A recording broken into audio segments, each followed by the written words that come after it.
moving on. The USWNT roster was announced earlier this week. Megan, hit us with your thoughts. I know you got a ton about the roster. I do, and I'm going to try and keep it short, but I'm very long-winded. I know the main headline everyone is talking about is no Alex Morgan. I knew this was going to happen. 2 weeks ago, I went on Gojo and Golic and I said, don't be surprised if Alex Morgan is not on this roster. I'm not saying that I like it. I think actually the forward line is incredibly talented. And what Emma Hayes had to do and the decision she had to make was extremely difficult.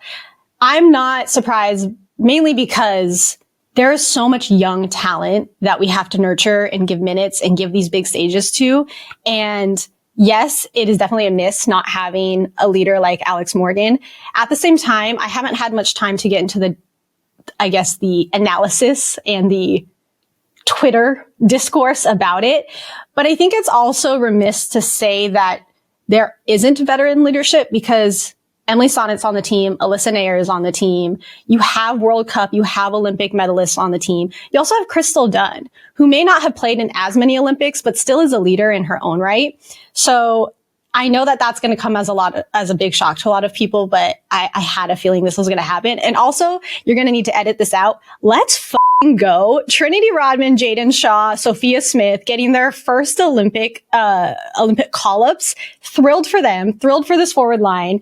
And also no Becky Sauerbrunn. I know that we're talking about no Alex, but also Becky's not on the roster either. And that one's going to be a little bit outshined by the lack of Alex Morgan, but you're definitely seeing, I don't like the term changing of the guard. I think it's lame. So I don't know what I would dub this, but we're seeing new talent come in. We're elevating. We're growing. And Emma Hayes had a hard decision to do. And I am actually quite thrilled to see what happens in Paris. I was actually thinking about the forward line earlier.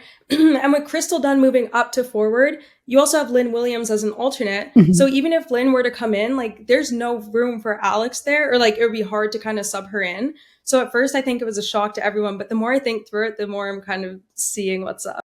And we didn't see her that much in the June camps anyways. Again, I think I was at that game in Denver and she didn't, I might be wrong, but she didn't play at all. And if she did, she got very limited minutes. And I had a feeling that, that was Emma's first game as manager.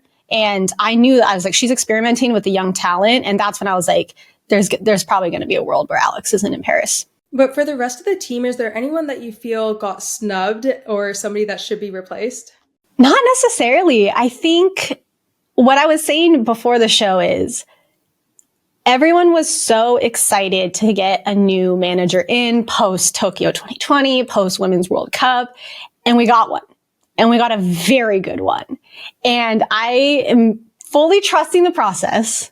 I'm fully on the Emma Hayes train. And so if there's a reason she thinks someone should be on this roster, or she thinks there's a reason they should not, I'm all in. But again, I think it's such a difficult puzzle to put together because you could make a case for one person, but then what about the other? And, I think that just goes to show the talent that the U.S. has. But no, I'm very excited. I'm happy with the roster, and I think we're going to bring home gold. But sorry, I know you're Canadian. Yeah, we'll get into that later.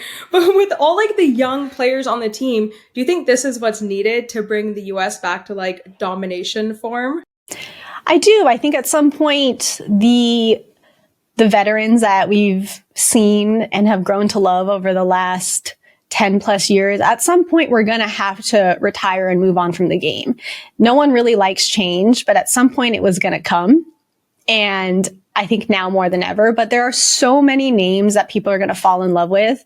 And that's just the nature of sport. And there's going to come a time, hopefully in a very long time, where they're also going to have to move on from the game. And people aren't going to like that either. There's always going to be resistance to change, but absolutely, this is the young, and age-wise, they're young, but I don't want it to come across like they're children, they're babies, because they're absolutely elite athletes, and this is their time to shine.